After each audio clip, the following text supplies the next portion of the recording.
My mom invited me to a quick dinner with family. When I arrived, she pointed to the back table and said, "You can sit there. We need space for the real group." I just nodded, ordered a drink, and slipped my card to the server. Then I walked to the host and said, "Charge everything on that table to their name." 20 minutes later, my dad shouted, "Why is it over 1,700s?" I'll admit, I felt awkward even before walking into that restaurant. The kind of awkward where you can already sense something's wrong but can't quite explain it. My gut was telling me this wasn't just a dinner, it was something else. I shook it off like I always did. It was just dinner with family. How bad could it be? My mom texted a few days before, "Quick dinner with family this Saturday. Nothing big." I hesitated before answering. Last time we all met, I ended up covering the whole check, almost $900, and nobody even blinked. My dad had said something like, "Good thing Olivia's got no kids to feed." And they all laughed like it was hilarious. I didn't. I told them I'd pay if they ever needed it, but I meant that as a gesture, not a job title. Still, I hadn't seen them in 2 months. Guilt wins sometimes. So, I said yes. When I walked into the restaurant, I immediately saw them. Long table by the window. Everyone already seated. My dad cracking jokes. My aunt sipping wine. My twin brother snapping selfies with my mom. The only person who wasn't there yet was me. Or maybe I wasn't supposed to be. I walked over and gave a little wave, and my mom turned around, smiled, and pointed behind her like she was assigning me a seat on a bus. "You can sit there. We need space for the real group." I paused. She didn't even flinch when she said it. Just turned back around like she'd ordered the soup. I didn't say a word. I looked at the empty table in the corner, half lit, tucked between the kitchen door and the bathrooms, and just walked over. Fine. They want to treat me like the side dish. I'll act like one. I ordered an old-fashioned and nodded to the waiter like everything was fine. Then I called him over again, slid my card across the table, and said just loud enough, "Everything from that table, put it on them. Mine's just this drink." He blinked once. I smiled. "You got it?" He nodded. I think he was actually looking forward to it. The next 25 minutes were like watching a circus. They were laughing, toasting, ordering everything on the menu. My uncle got the ribeye. My brother had 2 different appetizers going. My dad ordered a $130 bottle of wine and poured it like it was soda. My mom kept calling the waiter over like he was her personal butler. They had no clue. I waited. I sipped. I enjoyed every second. Then it hit. From across the room, I heard my dad's voice rise like a volcano. "Why is it over Thomton?" Everyone turned. My aunt leaned in, confused. My brother froze with his phone mid-snap. I stood up and walked over like it was just time to say goodbye. "I paid for everything. Even left a tip," I said casually. My dad lit up.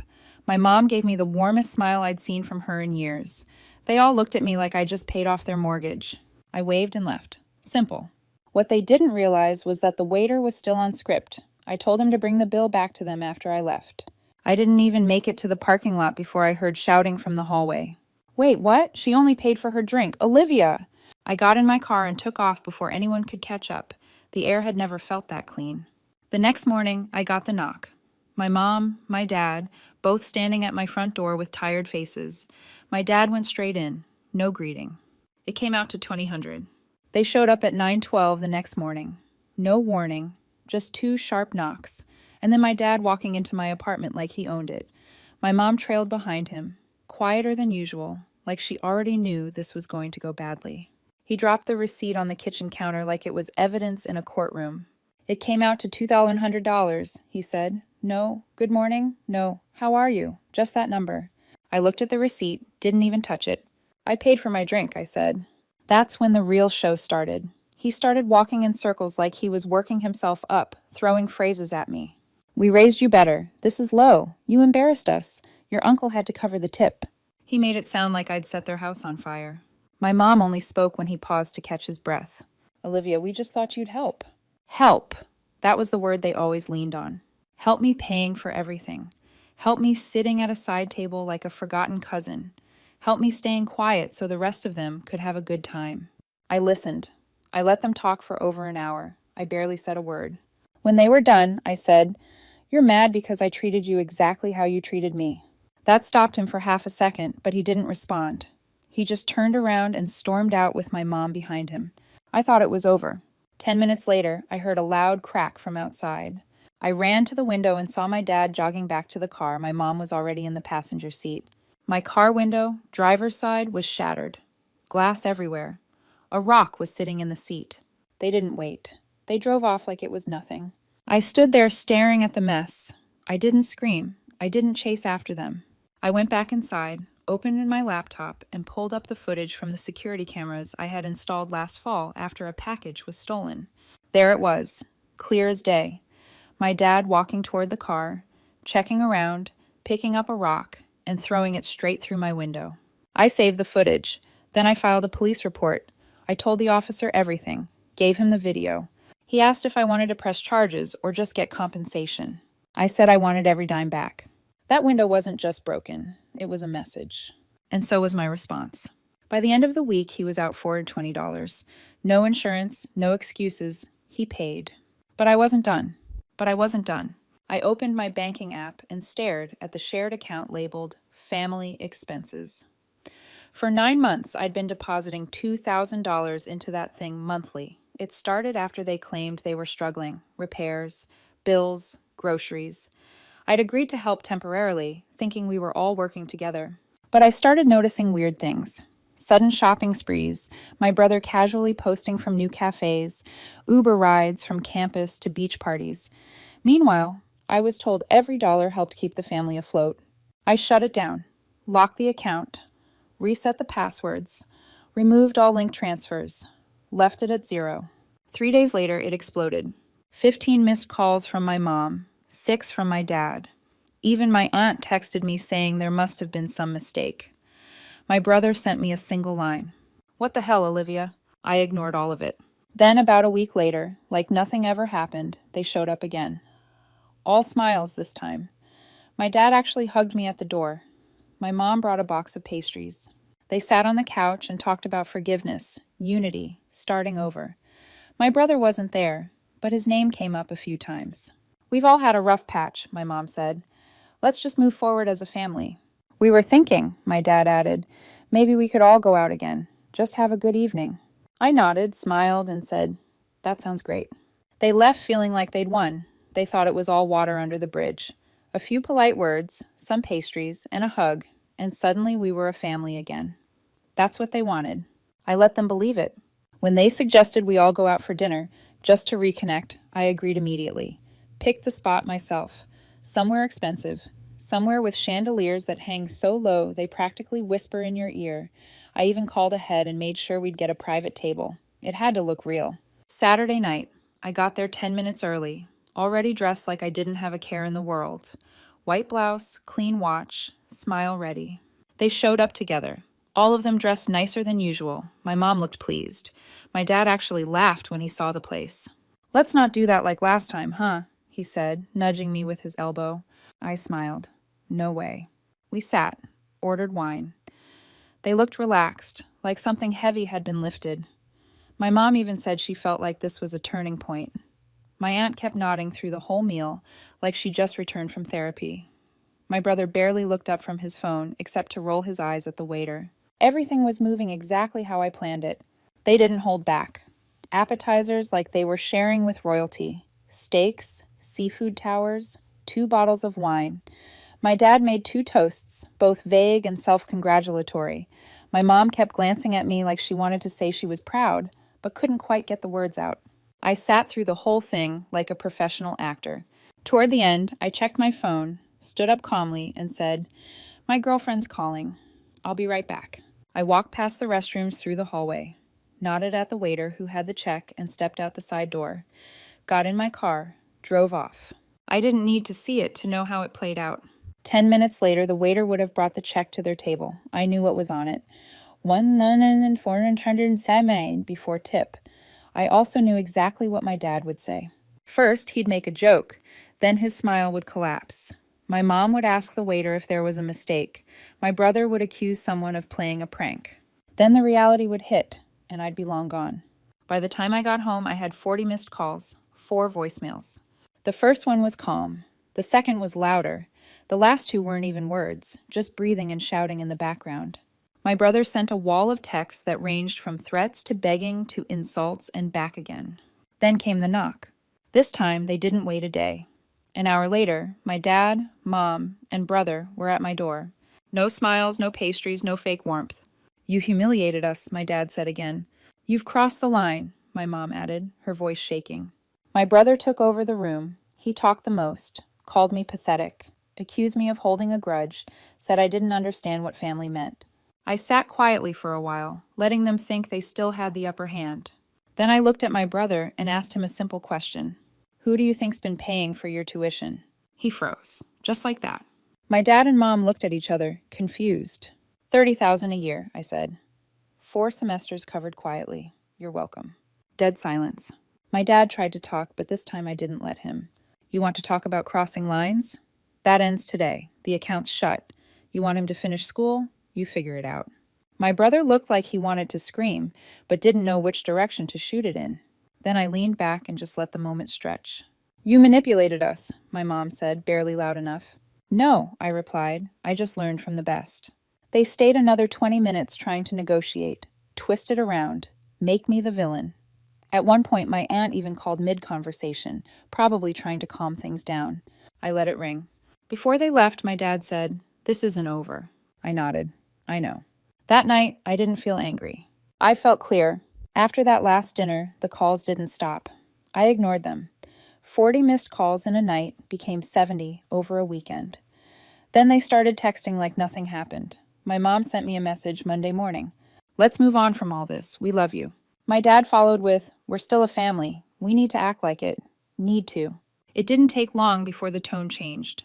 By Tuesday, the messages shifted. You're hurting everyone. You're being selfish. And my personal favorite from my aunt. Olivia, don't let money define you. As if they hadn't already done that for me. Then my brother called. He didn't apologize. He didn't even ask how I was. He just asked if I'd fixed the tuition thing yet. I said no. He hung up. An hour later, I got a long email from my mom. It was supposed to be heartfelt. I guess it was. But halfway through it, she said something that made my jaw tighten.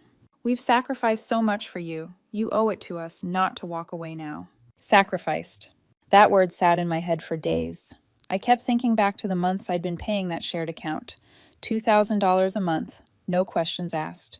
Groceries, house repairs, utility bills, that's what they claimed. But I had access to the records. Quietly, I'd kept screenshots of the outgoing transactions. It wasn't just groceries, it was salon visits, spa days, car detailing. My brother had taken $400 out in 1 week labeled campus emergency. Turned out it was for a concert. So I waited. Then on Friday night, I sent a group message to all of them. Mom, Dad, Aunt, Uncle, and my brother.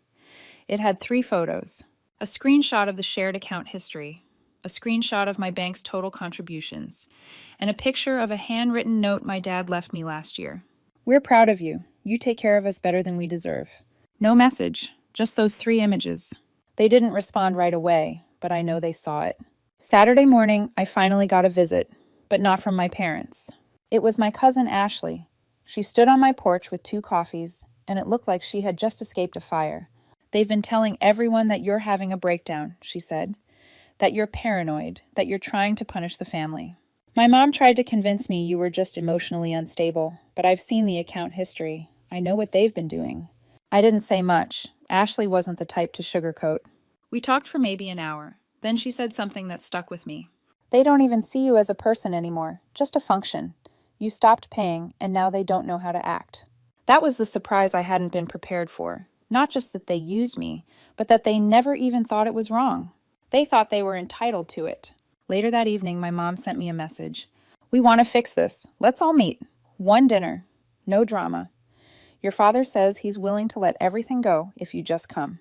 Let everything go. As if he was the one offering mercy. I told her I'd think about it. I won't be going.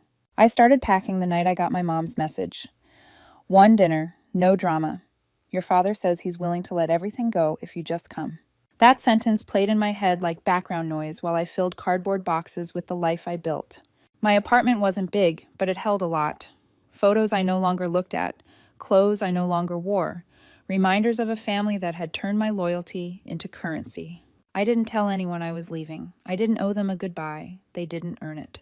3 days later, I signed the lease on a new place, few hundred miles out, different state, small city, quieter pace. No one there who knew my name. It felt clean, like flipping a page without rereading the last paragraph. But before I left, I made one final move. I logged into the tuition payment system for my brother's college and officially canceled all pending contributions, marked myself as no longer responsible for this account. Then I removed my name completely. Then I removed my all. A day later, I received a screenshot from Ashley, my cousin again. It was a message from my brother in the family group chat. Why is my tuition unpaid? I just got a hold warning from admin. They're saying I'm going to be dropped from next semester if it's not fixed this week. That was followed by my mom saying, Olivia must have done something. Then my dad, she's doing this to get revenge. Let her enjoy her little win. We'll figure it out. But I knew they couldn't figure it out, because I also cut off the backup source of money. The emergency fund I had secretly filled for them when my dad asked for help with a temporary loan last year, $12,000. Gone now. Transferred to my private account. Legally mine. And I knew something else they didn't. That new SUV they bought last spring? It was partly financed through the same account I had been pouring money into every month. Without my share, the math didn't work anymore. $30,000 a year in tuition. $900 a month in insurance and gas. House repairs. Their new lifestyle. It all balanced on me. Until it didn't. When I left town, I took only what I needed. The rest I donated, trashed, or sold. My new apartment is smaller, cleaner. Mine. I changed my number but kept my old phone on for one reason. Watching the missed calls pile up. They called from new numbers, sent emails, even mailed a handwritten letter asking me to reconsider for the sake of the family. Then came the twist I didn't expect. A message from my aunt. They're thinking of taking legal action if you don't resume support. Legal action. I laughed out loud in my new kitchen while reading that. There was no contract, no agreement. Just their entitlement now turning into desperation. And then silence. That was a week ago. Now I sit here watching the sunset over a city they'll never find me in, and thinking about how far I let it go before I finally chose peace. They made me into a provider. Now they'll have to live without one. It's been 3 months. 3 months without forced dinners, fake apologies, or guilt masked as love.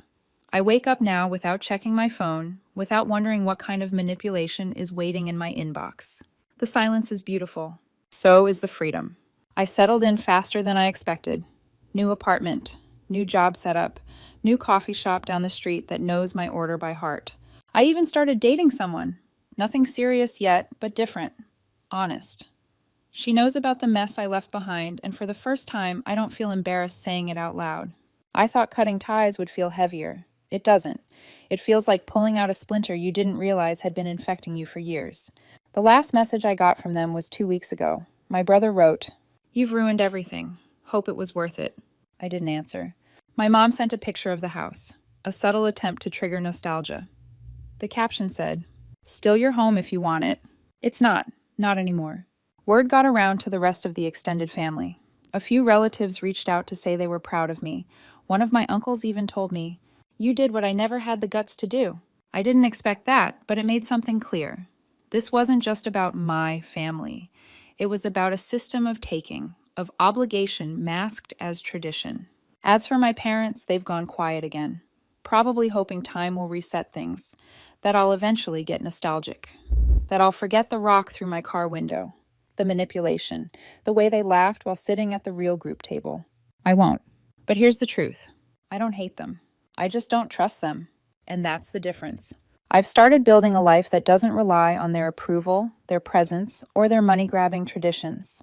I've stopped checking their socials, stopped wondering if they're okay, stopped pretending they'll ever truly apologize. But I do still keep notes, because something tells me this story isn't over. They'll do something again. Maybe not soon, maybe not even directly. But I know them too well to believe they've really stopped scheming. So if that day comes, I'll be here, and I'll write again. Because if there's one thing they should have learned by now, it's that I never start fights. I just end them. The update. I didn't think there'd be another update. 2 months had passed since I walked away, and I had settled into the idea that this was just my life now. Quiet apartment, peaceful mornings, no guilt, buried in text messages. I stopped waiting for the other shoe to drop. I thought the story had ended. Then my phone rang one Friday afternoon. It was my uncle. the one who had always stayed just neutral enough to be trusted, even when everyone else took turns stabbing me in the back or pretending not to see it. We hadn't talked since I moved. I thought maybe he was just checking in, but after some small talk, he shifted gears. He said, "I think you should know what's been happening back home." I didn't say anything, just listened. And for the first time in a long time, what I heard didn't make me angry. Apparently, after I cut everyone off and pulled my support, things got real fast. All the money that kept them comfortable, all the quiet coverage I provided in the background, disappeared overnight, and there was no one else left to pick up the pieces. So, they had to. My dad, the same guy who once said, "Manual labor is for people who didn't try hard enough," took a second job at a local auto repair shop. Weekends, full shifts, no bragging, no drama, just work. My mom stopped her weekly brunches with her friends, canceled the salon appointments. She started using coupons again, cooked more, handled bills herself, sold the SUV that I helped them finance last year. They didn't just downgrade their lifestyle, they downgraded their egos. But what surprised me the most, genuinely, was what I heard about my brother. The same brother who used to mock me for being too serious about money now works night shifts at McDonald's near his campus. He splits rent with roommates, packs his lunch, and hasn't asked my parents for a single dollar in over a month. He said he doesn't want to make it harder for mom and dad. My uncle told me he feels guilty about how everything played out, that he's actually working for the first time, and it's humbling him. That part stopped me cold. But my uncle wasn't done. He said that my parents, on their own, without being prompted, told him something he felt I needed to hear. They said, "We know we ruined something with Olivia. We know it's not fixable right away, but if she ever decides to come home, we're not going to pretend anymore. We'll ask for her forgiveness, and this time we'll mean it." I didn't respond for a while. I just sat there, staring at the wall. It wasn't the apology. It wasn't even the effort. It was the idea that maybe, finally, they'd stopped talking and started learning. That night, I went out, walked along the edge of the water, hands in my jacket, thinking about everything that had happened, from the restaurant to the rock through my window to cutting them off completely. I played it all back, not in anger, not in regret, just to understand how far things had gone and how far they'd come since. I don't trust words anymore. I trust patterns. And for once, the pattern seems different. I'm not going back to move back in. I'm not rushing into warm hugs and holiday dinners like none of this ever happened. But I think I'll visit, not to forgive them yet, but to see who they become without me. If they really meant what they said, if they really plan to ask for forgiveness, then I'll be ready to hear it. And if not, I'll be ready to leave again. I'll write again after that visit. Because if this story has taught me anything, it's that endings can change. A few weeks later, I drove back for the first time. Not to the house, I wasn't ready for that, but to meet my uncle for lunch. Same diner we always used to go to when I was a kid. Corner booth, scratched up table, coffee refilled without asking. He got there before I did, already sipping black coffee, reading some printout that looked like insurance paperwork.